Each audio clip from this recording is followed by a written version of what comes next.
Hello viewers, this is Just Fake Network TV, a place where you can get the latest information about Nigerian news and how the news in details. With UNPO membership, Yoruba can host their own flag in Nigeria.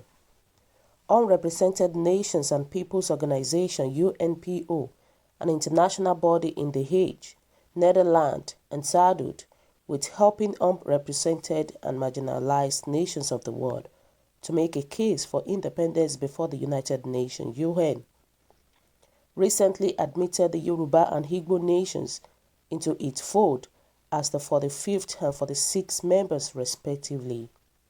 A renowned historian and leader of Yoruba World Congress, Professor Banji Akintoye, whose team championed the admission, spoke to Dare Adekombi on the implication of the development for Yoruba nation's relationship with Nigeria. The case made before the world body, among other things. You and your team in the diaspora worked hard to get the Yoruba nation admitted as the 45th member of the UNPO. What does the development mean for the Yoruba? It only provides protection for the Yoruba nation. We are part of Nigeria now, and this admission into UNPO protects us now.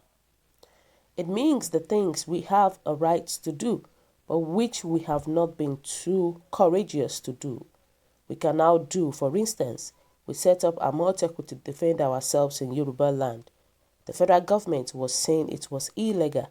If we had been admitted onto UNPO by that time, we would have gone to the international community to defend Amotekun, and we would have had a very strong support there. If we want to strengthen our culture by now, amending the federal law about education, and we want to teach our history in our schools, we can now do so without molestation, or if we are molested, we now know where we can go for reprieve.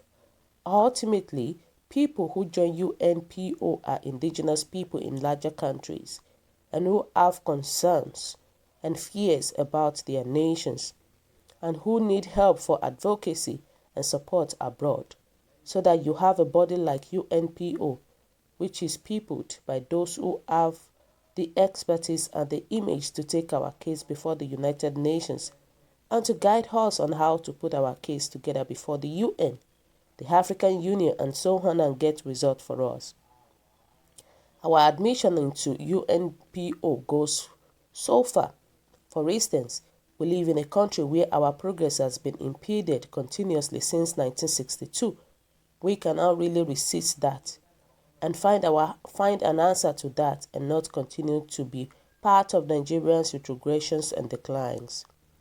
On the international scene, we can take part in sports without being part of the Nigerian team, and we can promote our culture abroad without any further of being impeded by Nigeria. So it is a very large thing that the Yoruba nation stands to gain from this. And ultimately, when the time does come, our people, as long as we conduct ourselves peacefully, which is a condition from UNPO, can say they want to hold a referendum to determine what they really want. Some countries that were members of the UNPO have achieved their independence and become members of the UN through the help of UNPO. And the question is that what kind of arguments did you canvass to UNPO officials that made them admit the Yoruba nation as one of its members? For the Yoruba or any other nation in Nigeria going to the UNPO and making a case is very easy. The world knows what is happening in the Yoruba nation and the Nigerian Federation. First, we say we are an indigenous people, a nation with our own language, homeland, territory, culture, history. The world knows these things to be true, and nobody would say no to the arguments. The second thing is we are indigenous people who are being denied the fullest of our lives. That also can't be contradicted. The world knows Nigeria is brutalizing its nationality. At some point, the federal government banned the teaching of history in our schools. The people who are listening will say in this modern world, teaching of history is banned. The federal government dictates the standard of education and sets up all sorts of bazaar organizations to unify education. the Joint Admission and Matriculation Board (JAM), and so on. They ask, where is your home federation? We said there is no federation. They call it a federation, but it is not a federation. We can go on and on. Our culture is under attack. People are coming from other parts of the country to brutalize our farmlands, and many of our farmers are abandoning farming altogether. So making a case before UNPO is very easy for all people in Nigeria who are ethnic groups, because what is happening to other ethnic groups is the same. Everything is being dominated and controlled from Abuja. One of our young governors, after serving for 8 years, made a very significant statement, which people don't seem to listen to. He said anybody who is the governor of a state and calls himself the executive governor of the state is deceiving himself. The people and the world, how governance is decided in Abuja. There are federal roads in the state, and these roads get bad. But the state governors can't touch them, and if they do, the federal government won't reimburse them. So the state governor don't touch the federal roads, and the federal roads are strangulating us. When we told that kind of story to them at UNPO, they said, really? People are shocked about what is happening in Nigeria. So getting the membership of an organization like the UNPO is pretty easy. Do you have an information to the effect that the Igbo nation too has been admitted as the 46th member of the body? Yes, they have been admitted into UNPO like us, the Yoruba. They have written letters to congratulate us, and we have in turn written to congratulate them. In the statement you issued announcing the admission of the Yoruba nation into the world body, you described the development as a very important steps in the collective quest by the Yoruba to achieve dignity and self-determination. Were you saying that the Yoruba with this instrument at their disposal can decide to dismember from Nigeria anytime they do so, anytime they so wish? Well, we have not yet said we are leaving Nigeria, but we need to have our dignity, self-respect, and self-determination restored in Nigeria. Our fathers who agreed to enter us in 1947 to 1949 into what was evolving as a modern country because before then there was no Nigeria really, made it clear what we wanted.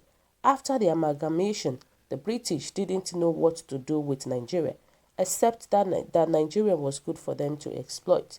It was after the Second World War that they began to work on the constitution that would make us a country. And from day one, we the Yoruba made it clear that the only kind of relationship that we would desire in Nigeria was a federation. The first memo written by the Yoruba people on this was written by the Egbe Omo Oduduwa in 1949, that a federation is the only acceptable kind of government that the Yoruba people would take part in, that a federation is the only way to run a multi-ethnic countries like Nigeria. So the British accepted to that, and after a series of constitutional conferences, until we finally came to 1952, when it was finally all ratified. Nigeria was ratified a federation where each federating unit would run its own affairs, manage its own economy, and a federal government that would do some things that the country needed to do together.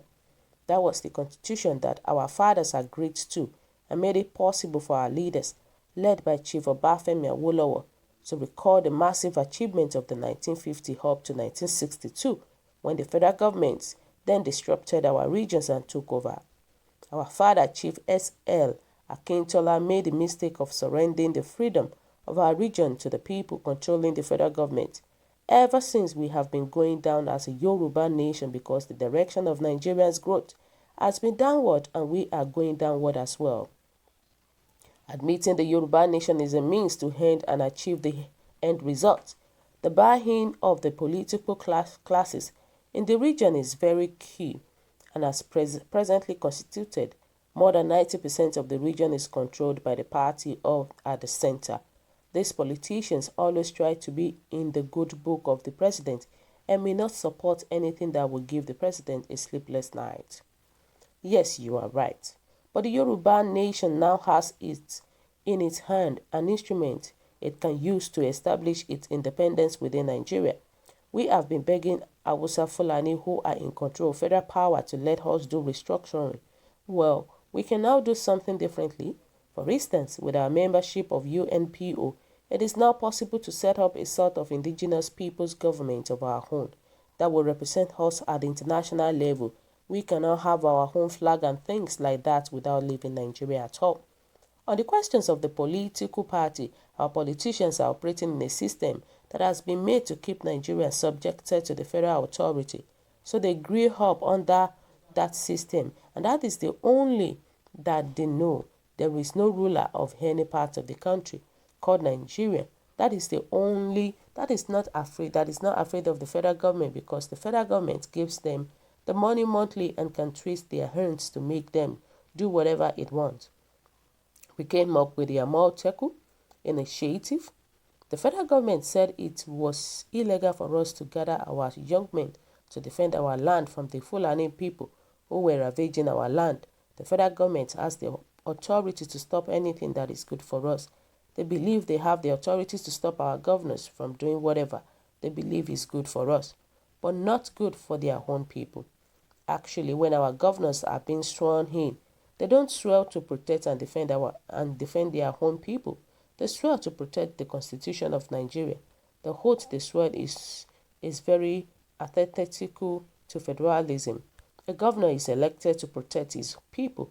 The person who is elected, the president is elected to protect Nigeria and its constitution. Each state in Nigeria should have its own constitution, which the governor of the state will swear to protect. All these young men who, in politics, have been growing up under their system of arm twisting, that is how much they know. How many Yoruba went to the National Assembly to protect when the Fulani people are attacking the southwest and destroying our agricultural economy?